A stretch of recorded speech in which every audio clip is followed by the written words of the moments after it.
Hi hello welcome to my ఇంటి రుచులు only vegetarian. ఈరోజు ఒక స్నాక్ రెసిపీని ప్రిపేర్ చేసుకుందాము.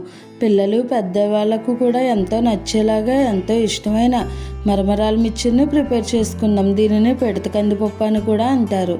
ఇది ఈస్ట్ వెస్ట్ జిల్లాల్లో చాలా ఫేమస్ అయిన రెసిపీ. చిన్న చిన్న టిప్స్ పాటిస్తూ అచ్చం బయట కొనే ఈ మరమరాల మిర్చిని ఇంట్లో ఎలా ప్రిపేర్ చేసుకుందామో చూద్దాం. ముందుగా ఒక మిక్సింగ్ బౌల్ తీసుకుని అందులోకి ఒక 3 కప్స్ వరకు మరమరాలను వేసుకోవాలి.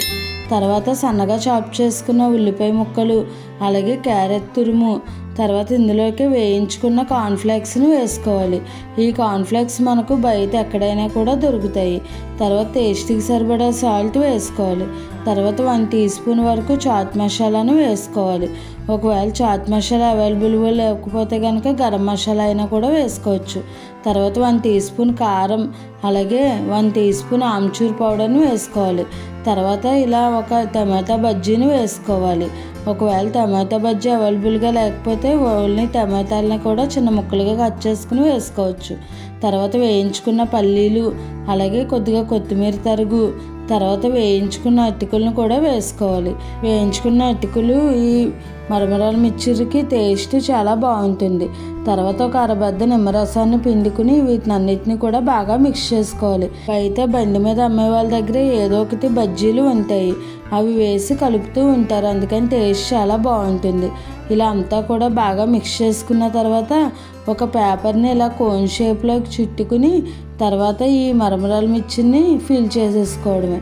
చూసారా, చాలా సింపుల్గా ప్రిపేర్ చేసేసుకోవచ్చు, అలాగే చాలా టేస్టీగా కూడా ఉంటుంది. ఇలా మనం పేపర్లో కోన్ షేప్లో చుట్టిస్తే కనుక పిల్లలకు కూడా చాలా అట్రాక్షన్గా ఉంటుంది. ఇప్పుడు పేపర్లోకి తీసుకున్న ఈ మరమరాల మిర్చిలోకి ఉల్లిపాయ, క్యారెట్, కొత్తిమీర, వేరుశనగ గుళ్ళు అన్నీ వేసుకుని గార్నిష్ చేసుకుని ఇస్తే పిల్లలు చాలా ఇష్టంగా తింటారు. ఈ రెసిపీని మీరు కూడా తప్పకుండా ట్రై చేయండి. ఒకవేళ బజ్జీ లేకపోయినా సరే నార్మల్ టమాటానైనా చిన్న ముక్కలుగా కట్ చేసుకుని వేసుకోవచ్చు. చూసారా, అంత సింపుల్గా చాలా టేస్టీగా ప్రిపేర్ చేసేసుకోవచ్చు. ఈ మరమరాల మిర్చి పిల్లలకు పెద్దవాళ్ళకు కూడా చాలా బాగా నచ్చుతుంది. స్కూల్ నుంచి పిల్లలు వచ్చేసరికి ఇటువంటి స్నాక్స్ చేసి పెడితే వాళ్ళు కూడా చాలా ఎంజాయ్ చేస్తూ తింటారు, అలాగే హ్యాపీగా కూడా ఉంటారు. ఈ రెసిపీని మీరు కూడా ట్రై చేయండి. మరిన్ని మంచి మంచి రెసిపీస్ కోసం నా ఛానల్ని ఫాలో అవ్వండి. ఈ రెసిపీ కనుక మీకు నచ్చినట్లయితే లైక్ చేసి, షేర్ చేసి, కామెంట్ చేసి నా ఛానల్ సబ్స్క్రైబ్ చేసుకుని పక్కనే ఉన్న బెల్ ఐకాన్ క్లిక్ చేయడం మర్చిపోకండి. మీకు ఏమైనా వెజిటేరియన్ రెసిపీస్లో వెరైటీగా, హెల్తీగా, టేస్టీగా, సింపుల్గా కావాలి అనుకుంటే నాకు కామెంట్ చేయండి. Thanks for watching.